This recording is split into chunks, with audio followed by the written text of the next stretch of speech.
Assalamu alaikum students.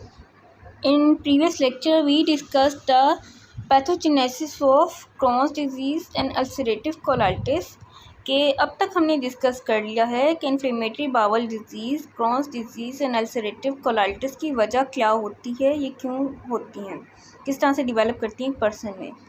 अब देखना ये है कि जो सारा प्रोसेस हमने पढ़ा है इसकी वजह से Crohn's डिजीज़ और अल्सरेटिव कोलाइटिस हमारी बॉडी पे क्या डैमेजिंग इफ़ेक्ट करती हैं और इस सारे प्रोसेस की वजह से क्या मॉर्फोलॉजी देखने को मिलती है in the case of Crohn's disease and ulcerative colitis. तो बेसिकली होता क्या है कि इन the case of Crohn's disease इसको हम रीजनल कोलाइटिस भी कहते हैं। क्यों? क्योंकि जो Crohn's डिजीज़ है वो कोलोन को इन्वॉल्व करती है, इलियोसिकल वेल्व को भी इन्वॉल्व करती है और इलियम के पार्ट को भी इन्वॉल्व करती है। ठीक, इसको रीजनल एंटीराइटिस इसलिए कहते हैं क्योंकि Crohn's डिजीज़ कुछ केसेस में मुख्तलिफ जीआईटी की एरियाज़ को भी इन्वेड करने की कैपेसिटी रखती है कि Crohn's डिजीज़ स्टार्ट हुई from colon, ileocaecal valve, ileum और फिर आगे जाके उसने इन्वेड कर दिया 40% केसेस में ये इन्वेट करती है स्मॉल इंटेस्टाइन को और कुछ केसेस में 30% केसेस में ये अपनी जगह पे ही रहती है और बहुत कम केसेस में ऐसा होता है कि Crohn's डिजीज़ स्टमक को और इसोफेगस को भी इन्वेट करते हैं। जबकि in the case of the ulcerative colitis क्या होता है कि it only involves the colon और जब अल्सरेटिव कोलाइटिस पूरे कोलोन को इन्वेट करेगा it would known as pan colitis. और बहुत कम केसेस में ऐसा होता है कि जब अल्सरेटिव कोलाइटिस अपनी डेंजरस फॉर्म स्वेयर फॉर्म इख्तियार कर ले तो ये इलियम को भी माइल्ड से इन्वॉल्व करते हैं जिसको हम कहते हैं बैक वॉश इलियाइटिस।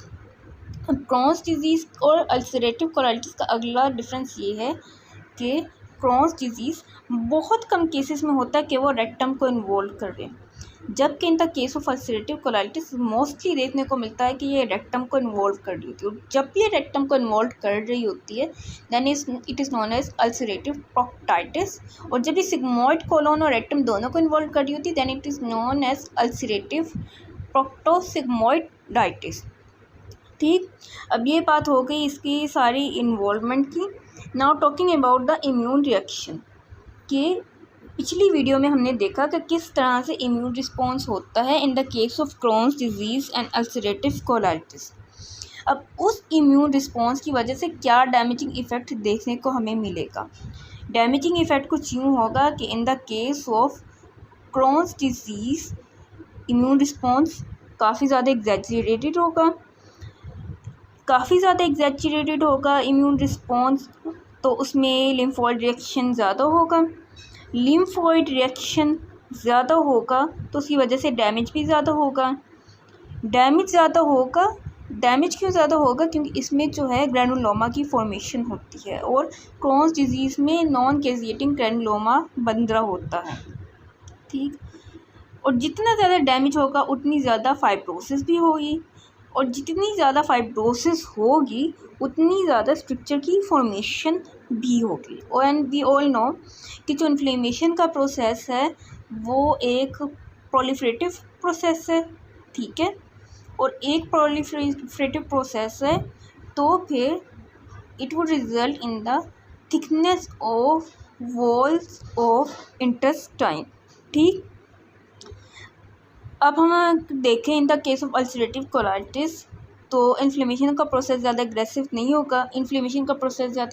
नहीं होगा। तो लिम्फोइड रिएक्शन उतना मार्क नहीं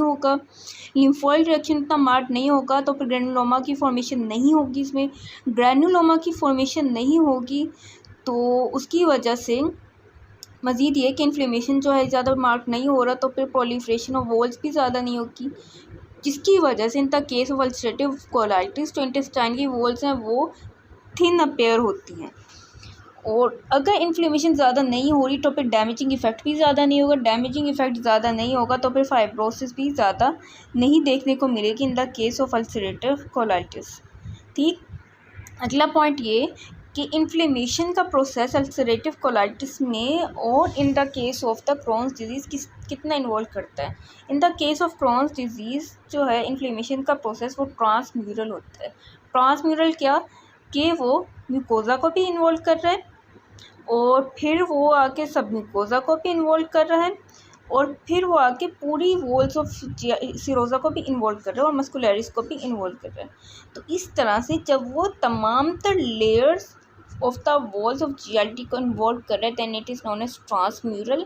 और क्रोन्स डिजीज़ में इन्फ्लेमेशन का प्रोसेस ट्रांसम्यूरल होता है, जबकि in the case of ulcerative colitis transmural नहीं होता। It is only limited to the mucosa and submucosa. ठीक, तो ये बात हो गई इसकी इन्वॉल्वमेंट की।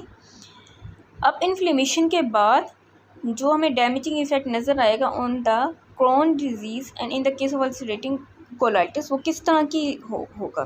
क्रोन्स डिजीज़ में तो होता ये है कि जो लीजन्स बनती हैं वो स्किप्ड लीजन्स होती हैं कि कहीं पे है कहीं पे नहीं है।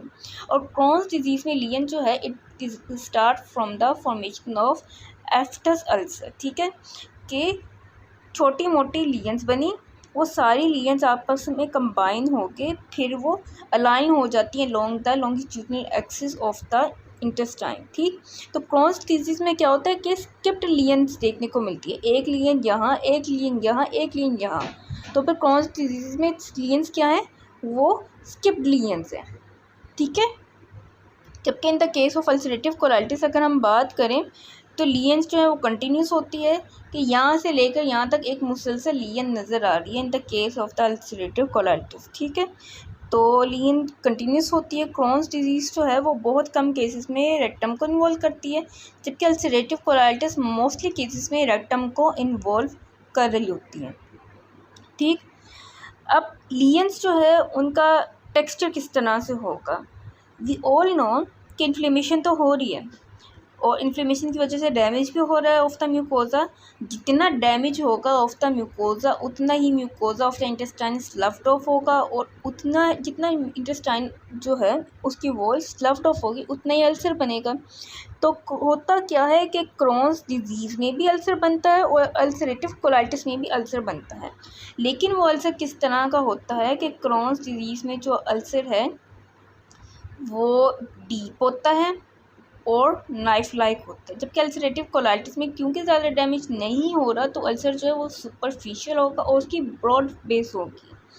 ठीक, अगली बात ये है कि क्रोन्स डिजीज़ में जैसे मैंने अभी बताया कि बात कहाँ से स्टार्ट होगी। क्रोन्स डिजीज़ में बात स्टार्ट होगी फ्रॉम एफ्टस अल्सर के मुख्तलिफ तरह के लीजन्स आपस में यूनाइट करेंगी और फिर वो एक along the longitudinal axis of the intestine lesion बना देगी।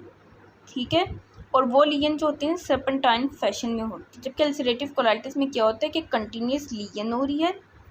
कंटिन्यूस लीजन तो बन रही है लेकिन वो लीजन जो है along the walls of longitudinal axis of intestine है, लेकिन वो किस तरह से क्रोन्स डिजीज से डिफरेंट है कि वो सर्पेंटाइन फैशन में डिवेलप नहीं हो रही। ठीक, अगली बात हमने की थी स्ट्रक्चर फॉर्मेशन की। Here we can see the picture of the Crohn's disease के यहाँ पे is the stricture formation due to excessive fibrosis. और क्रोन्स डिजीज़ की एक इम्पॉर्टेंट जो फीचर है that is cobblestone appearance. Cobblestone appearance means जैसा मैंने अभी कहा कि क्रोन्स डिजीज़ में जो इन्फ्लेमेशन है, जो डैमेज है ऑफ इंटेस्टाइनल वॉल्स वो यूनिफॉर्म नहीं होगा, और वो यूनिफॉर्म नहीं होगा तो फिर कुछ ऐसी लीजन्स अपीयर होंगी कि एरिया ऑफ लीजन जो है वो डिप्रेस्ड होगा और जो नॉर्मल एरिया है वो एलिवेटेड होगा, क्योंकि एरिया ऑफ डिप्रेशन में वहाँ पे अल्सरेशन हो रही है तो फिर वो डिप्रेस्ड होगा और नॉर्मल एरिया एलिवेटेड होगा। तो कुछ अल्टर्ड एरिया मिलेगा कि एक नॉर्मल एरिया जो है वो elevated followed by a depressed area, तो इसको कहते हैं हम कोबलस्टोन अपीयरेंस। ये कोबलस्टोन अपीयरेंस क्रोन्स डिजीज़ में तो नज़र आती है, but in the case of ulcerative colitis ये कोबलस्टोन अपीयरेंस हमें नज़र नहीं आती। Here we can see the formation of ulcer in the case of the ulcerative colitis थी जो सर्पेंटाइन फैशन लैग कर रही है। मज़ीद ये we can hear clearly see the mucosal atrophy ठीक and redness velvety texture of the intestine. अब ये बात हो गई about the morphological features of the Crohn's disease and ulcerative colitis. अगली बात ये कि अगर इन दोनों डिजीज़ को ट्रीट ना किया जाए तो ये क्या फॉर्म इख्तियार कर सकती हैं, क्या क्लिनिकल डायग्नोसिस बनेगा इनका, और किस तरह से फिर हम इसे ट्रीट करेंगे, ये इंशाल्लाह हम अगली वीडियो में देखेंगे। This was all about today's lecture.